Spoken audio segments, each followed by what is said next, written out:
So hello everyone, আসসালামু আলাইকুম, welcome to my new class. So আজকের ক্লাসে আমরা জানবো বিভিন্ন হার্ট ডিজিজ সম্পর্কে। অ্যাকচুয়ালি আমাদের বিশ্বে প্রতিনিয়ত হার্ট ডিজিজের সংখ্যা বেড়ে চলছে এবং বাড়তে থাকবে।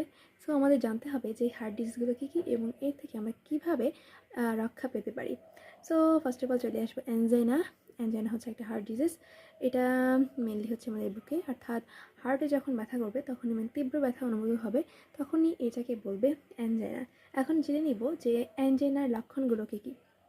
অ্যাকচুয়ালি যদি কোনো ভারী কাজ বা যেমন সিঁড়িতে নিচ থেকে উপরে ওঠার সময় যদি মানে পেটে না মানে বুকে তীব্র ব্যথা অনুভূত হয়, তাহলে সেটা হবে অ্যানজাইনা। এছাড়া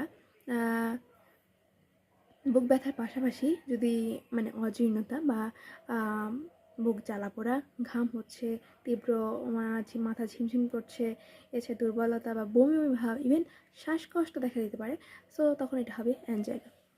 সো এবার অ্যানজাইনা তো জানলাম, এবার অ্যানজাইনা থেকে কীভাবে আমরা রক্ষা পেতে পারি।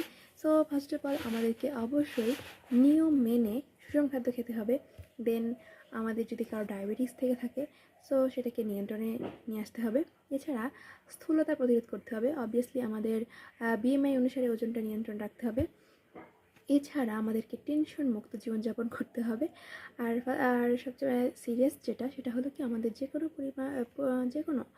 কোনো ড্রাগস বলি, মদ মানে ধূমপান বলি, সব অল টাইপস অফ ড্রাগস থেকে বিরত থাকতে হবে। আর নিয়মিত হাঁটাচলা করতে হবে। একভাবে যদি বসেই থাকি তাহলে তো হবে না, ডায়াবেটিক্স আরও বেড়েই চলবে। ওকে, সো এখন আমরা জানবো আরেকটা হার্ট ডিজিজ, সেটা হচ্ছে হার্ট অ্যাটাক। আসলে আমাদের হার্টের মেন কাজটাই হচ্ছে কি, আমাদের কি বলে, আমাদের অক্সিজেনকে সারা দেহে পরিবহন করা। ওকে, এখন হৃৎপিণ্ডের কোনো অংশ যদি দীর্ঘদিন ধরে অক্সিজেন সমৃদ্ধ রক্ত সরবরাহের মানে যদি ঘাটতি দেখা দেয়, তখন কি হয়, তখন সেখানকার পেশিগুলো বা কোষগুলো মারা গিয়ে একটা সমস্যার সৃষ্টি করে। আর এই সমস্যাটাই হচ্ছে কি, হার্ট অ্যাটাক।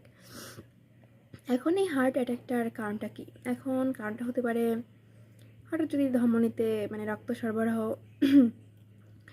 হঠাৎ করে করোনায় ধমনী আমাদের যদি হৃৎপেশিতে রক্ত সরবরাহ করে, তখন যদি রক্ত মানে সরবরাহ করে, এখন যদি এই ধমনীতে রক্ত চলাচলটা মানে কোনোভাবে বন্ধ হয়ে যায়, এই জন্য মেনলি হার্ট অ্যাটাকটা হয়ে থাকে।